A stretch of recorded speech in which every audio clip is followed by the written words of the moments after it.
2025년 한반도에 일어날 변화는 단순한 정치적 사건이 아니다. 이는 예언자가 오래 전부터 말해온 한국의 국운을 바꾸는 흐름이며 중심에는 지도자이자 구세주로 불릴 인물의 등장이 있다. 두 번째 자미성인이 2025년 한국에서 등장한다. 물은 언제나 아래로 흐르지만 그 안에는 위를 가리키는 진실이 담겨 있다. 세상은 겉으로는 복잡하지만 실은 단순한 방향을 반복하고 있다. 그 흐름을 읽는 자가 있었다. 그는 말이 없었고 사람들 앞에 나서지 않았다. 그러나 그가 보는 세계는 사람들이 걷는 길보다 훨씬 넓고 깊었다. 그의 이름은 자공. 그는 주역의 깊은 해석자였으며 동방의 흐름을 오래 전부터 연구해온 예언가였다. 자공은 왜 한반도를 주목했는가? 자공은 20년 전부터 말했다. 한반도는 곧 세계의 중심이 된다. 그 말은 처음에는 의아하게 들렸고 때로는 무시되었다. 그러나 그는 반복했다. 세상의 중심은 늘 움직여왔다. 지금은 북서에서 남동으로 흐르고 있다. 그 흐름의 끝, 그 만남의 지점이 바로 한반도다. 그는 그렇게 말하곤 궤를 그렸다. 하늘의 움직임을, 땅의 울림을, 사람의 마음결을 동시에 담은 궤. 그리고 그 궤는 한 나라의 운명이 바뀌는 해를 가리키고 있었다. 그 해는 2025년. 예언은 갑자기 오는 것이 아니다. 자공은 말했다. 예언은 벼락처럼 떨어지는 것이 아니라고. 그것은 먼 데서부터 아주 오래 전부터 시작된 흐름이며 누군가는 그것을 듣고 누군가는 그 위를 걷는다. 그는 2025년을 분기점이라 했다. 그 해 한반도의 두 번째 자미성인이 등장한다. 이미 첫 번째 자미성인은 등장하여 길을 닫고 말을 던졌으며 방향을 틀었다. 그러나 사람들은 아직 그가 누구였는지 알지 못한다. 그는 떠났거나 숨었거나 혹은 아직 준비 중이다. 그러나 두 번째 성인은 2025년 한반도에 등장하여 분단의 벽을 허무는 자, 그리고 새로운 세계를 향한 문을 여는 자가 된다. 자공의 말은 처음엔 낮게 울렸다. 그의 예언은 처음엔 바람 속 메아리 같았다. 정치인은 그를 주목하지 않았고 언론은 다루지 않았다. 그러나 시간이 지날수록 그의 말이 가리킨 방향으로 세계가 움직이기 시작했다. 자공은 자주 말했다. 예언은 방향이다. 그는 미래를 보지 않았다. 흐름을 느꼈을 뿐이다. 자공은 스스로 미래를 본다고 하지 않았다. 그는 흐름을 느낀다고 말했다.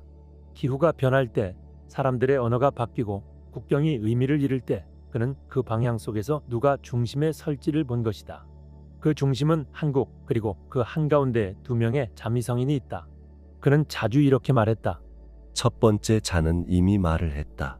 그러나 그 말은 아직 해석되지 않았다. 두 번째 자는 곧 나타난다. 그는 말을 하지 않고도 모두를 걷게 만든다. 그는 대통령일 수도 있고 아닐 수도 있다. 그러나 그가 나설 때 모두는 말할 것이다. 이 사람이 구세주였는가? 그리고 그는 2025년을 경계로 남겼다. 자공은 그 해를 분기점, 국운의 변곡점, 구세주가 드러나는 해, 분단의 균열이 시작되는 해, 세상의 시선이 한반도로 몰리는 해라고 말했다. 그는 수없이 그 해를 언급했다. 2025년, 을사년과 맞물린 그 시기, 한민족이 다시 스스로의 운명을 묻는 시간. 2부, 두 성인의 길, 그리고 2025년의 문. 예언은 반복해서 전해져야 한다. 들을 준비가 된 자에게는 방향이 되고 준비되지 않은 자에게는 조용히 흘러간다. 자공은 두 자미성인의 예언을 자주 말하곤 했다. 하늘의 별은 셋이 아니다. 셋이 되면 흔들리기 때문이다. 하나는 길을 밝히고 다른 하나는 그 길을 따른다. 자미성인 두 사람. 하나는 이미 등장했고 다른 하나는 곧 나타난다. 그 첫 번째 자는 말을 남긴 자였다. 그리고 두 번째 자는 말 없는 시련을 보여줄 것이다. 그는 대통령일 수도 있다. 아니면 그보다 더 조용한 자일 수도 있다. 그러나 이 둘 중 어느 것도 그를 정의하지 못한다.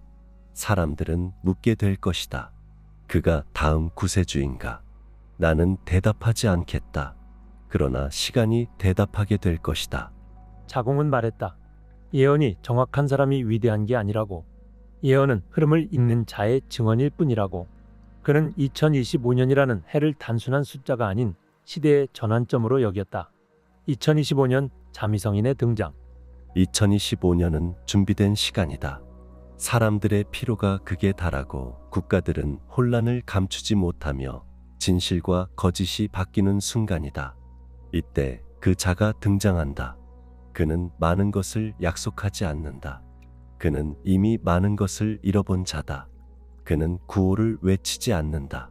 그는 다만 행동이라는 말 없는 언어를 선택한다. 그의 발걸음은 느리다. 그러나 그의 발자국 위로 많은 이들이 길을 걷는다. 그는 싸움을 피하지 않는다. 그러나 그는 싸우지 않는다.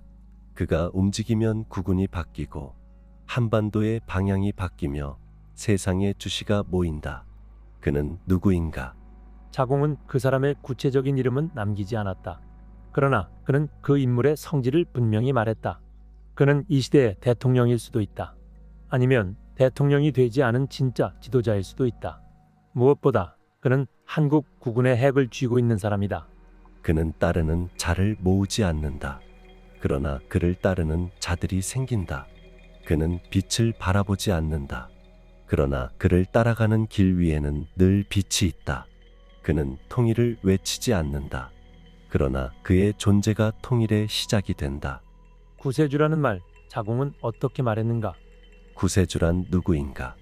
사람들을 구하는 자인가? 아니면 스스로를 잊은 채 세상의 흐름을 따르는 자인가? 나는 그를 구세주라 부르지 않는다.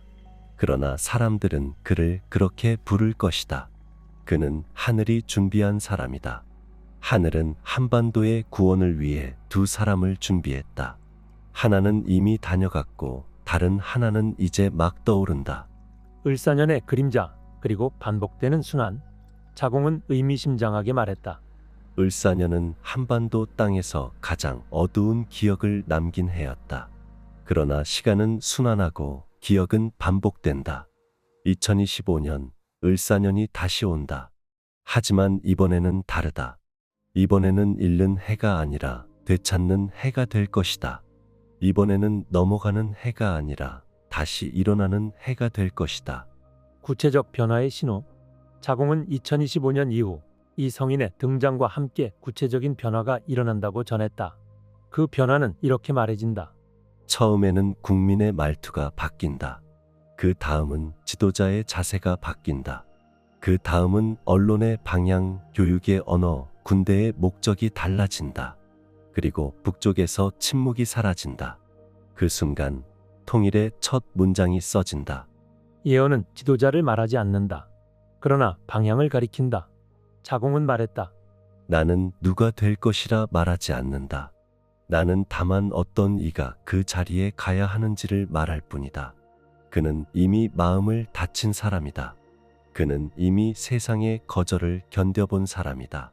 그렇기에 그는 이끌 수 있고 그렇기에 그는 한반도의 구세주라 불릴 자격이 있다. 3부. 통일은 문이 아니라 흐름이다. 통일은 어느 날 문을 열어 들어가는 일이 아니다. 통일은 바람이 방향을 바꾸듯 천천히 그러나 분명하게 다가오는 흐름이다. 자공은 말했다. 나는 통일을 날짜로 말하지 않는다. 나는 그것을 징조로 읽는다. 하늘은 통일을 하나의 사건이 아니라 수많은 작은 움직임의 합으로 보았다. 그 작은 움직임은 2025년 이후부터 하나씩 실현되기 시작한다. 남과 북은 오랫동안 등을 돌렸다. 그러나 둘 다 같은 해를 이마에 받았고 같은 겨울을 견뎠으며 같은 봄을 기다렸다. 그 기다림은 서로를 향한 것이 아니었다. 다만 스스로를 회복하려는 시간이었다. 이제 그 시간이 다했다. 2025년 그 기다림은 끝나고 움직임이 시작된다. 작은 변화부터 시작된다. 자공은 말했다. 통일은 사람의 말에서 시작된다고. 무기가 아닌 말, 정치가 아닌 공감에서 시작된다고. 먼저는 뉴스의 단어가 바뀐다.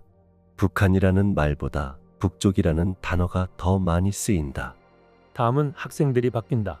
북쪽의 청년들과 남쪽의 청년들이 같은 책을 읽기 시작한다. 그리고 지도자가 바뀐다. 싸우지 않는 지도자, 구호를 외치지 않는 지도자. 그러나 묵묵히 길을 내는 자. 그 자가 2025년 이후 중심이 된다. 대통령인가 구세주인가? 자공은 또 말했다. 그를 사람들은 대통령이라 부를 수도 있다고. 그러나 그의 존재는 단지 자리를 차지하는 것이 아니라 국가의 방향을 바꾸는 자라고. 그는 지도자이다. 그러나 그의 정체는 지도자의 자격을 갖춘 사람이 아니라 사람들이 따를 수밖에 없는 사람이다. 그는 구세주라 불리겠지만 스스로를 그렇게 말하지 않을 것이다. 다만 그가 움직이면 한반도의 국운이 반전된다. 아시아가 흔들릴 것이다. 자공의 예언은 한반도에 머물지 않았다. 그는 아시아 전체의 지각이 움직일 것이라 말했다. 한반도의 통일은 아시아의 고요함을 깬다. 일본은 스스로를 돌아보기 시작하고 중국은 자리를 지키기 위해 흔들리며 러시아는 남쪽을 주시하고 미국은 물러선 자리에서 새로운 방식을 찾는다. 그리고 그 모든 가운데 한국이 서 있다. 크지 않으나 무겁다. 군사를 내세우지 않으나 방향을 가진다. 한국의 위치는 어디인가? 자공은 한국은 조율자라 말했다. 가장 크지도 가장 빠르지도 않은 나라. 그러나 균형을 맞출 수 있는 나라. 한국은 두 개의 사상을 본 나라다.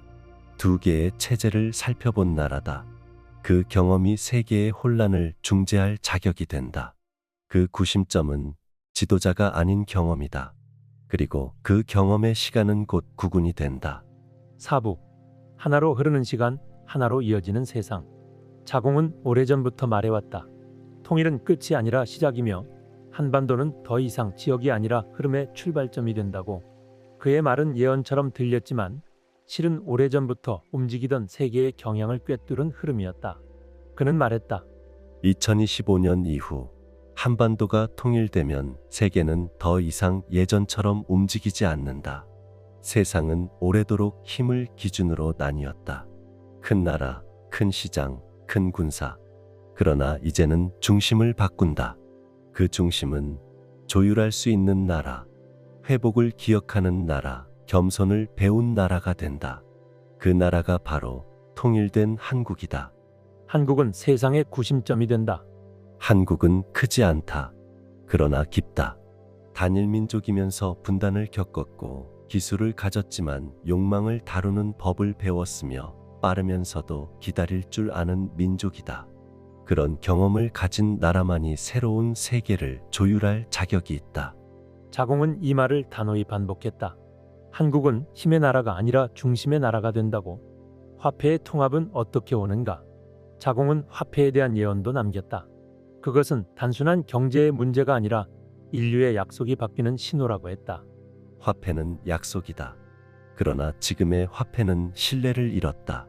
각 나라는 자신의 화폐로 자국을 지키려 했지만 이젠 모두가 하나의 방향을 찾기 시작한다. 그리고 그들은 한국에서 방법을 것이다. 하나의 화폐, 흐릿해지는 국경. 한국은 통일 이후 내부에서 먼저 하나의 통화 체계를 시도한다. 그리고 그것은 국경 없는 경제 모델로 확장된다. 이 모델을 동남아시아가 따라오고 중동과 아프리카가 시도한다. 그리고 결국 세계는 하나의 공통 화폐를 실험하게 된다. 이 화폐는 종이가 아닐 수도 있다. 그러나 그 약속은 종이보다 단단할 것이다. 자공은 이 시점이 2025년 이후 10년 이내에 시작된다고 말했다. 국경은 지워지지 않는다. 그러나 무의미해진다. 자공은 국경 폐지를 말한 것이 아니다. 그는 국경의 의미가 흐려질 것을 말했을 뿐이다. 국경은 지도에 남는다. 그러나 사람의 마음에는 점점 사라진다. 예전에는 어디서 태어났는가가 중요했지만 앞으로는 무엇을 향해 사는가가 중요해진다. 출신보다 방향, 혈통보다 신념, 국적보다 공감. 이 흐름을 처음으로 제시할 수 있는 나라는 통일된 한국뿐이다. 자공이 본 그 이후의 흐름. 2025년 두 번째 자미성인이 등장하면 통일이 시작되고 2027년 한국은 세계 경제 질서 속에서 조율의 역할을 맡게 되고 2030년 한반도형 통화 모델이 첫 실험에 들어가며 2035년 연결을 기조로 한 비국적 단위 경제 공동체가 제안될 것이다. 구세주의 역할은 이제 다르다. 구세주는 더 이상 재앙을 막는 자가 아니다. 이제 구세주는 갈라진 마음을 다시 엮는 자다. 그는 정치인이 아니며 종교인이 아니며 한 시대의 흐름을 말없이 실현시키는 자다. 그는 이 길을 외치지 않는다. 그러나 그가 지나간 길은 사람들이 스스로 걷게 된다. 자공은 조용히 이렇게 덧붙였다. 나는 누구라고 말하지 않는다.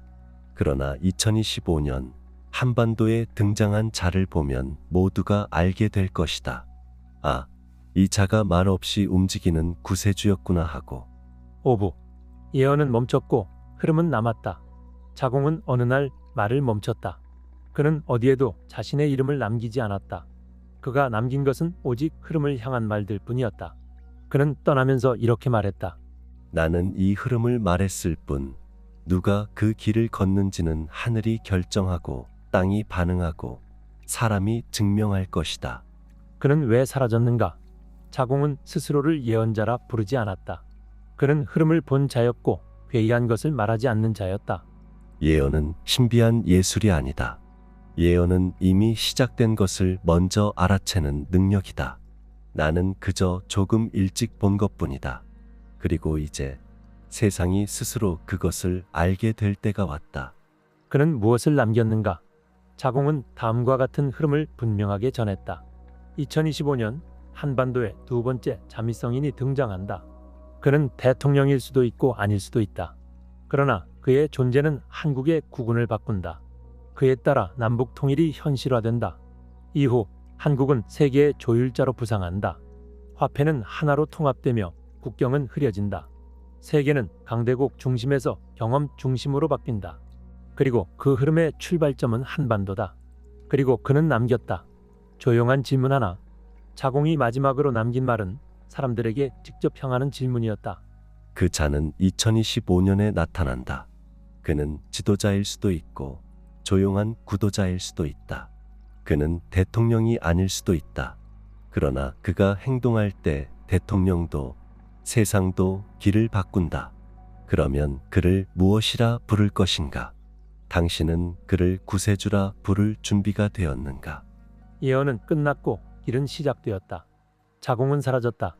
그의 말도 바람 속에 묻혔다. 그러나 그가 말한 2025년은 지금 우리 앞에 도달했다. 그 해는 단지 숫자가 아니다. 그것은 묻는다. 우리는 지금 어디에 서 있는가? 우리는 지금 누구를 기다리는가? 그리고 우리는 지금 어떤 길 위에 있는가? 이 예언은 단 하나의 질문으로 귀결된다. 2025년 한반도 통일을 이끌 구세주는 과연 대통령인가? 그 답은 한국의 미래, 국운 그리고 지도자의 선택에 달려 있다. 여러분의 의견도 댓글로 남겨주세요. 시청해 주셔서 감사합니다.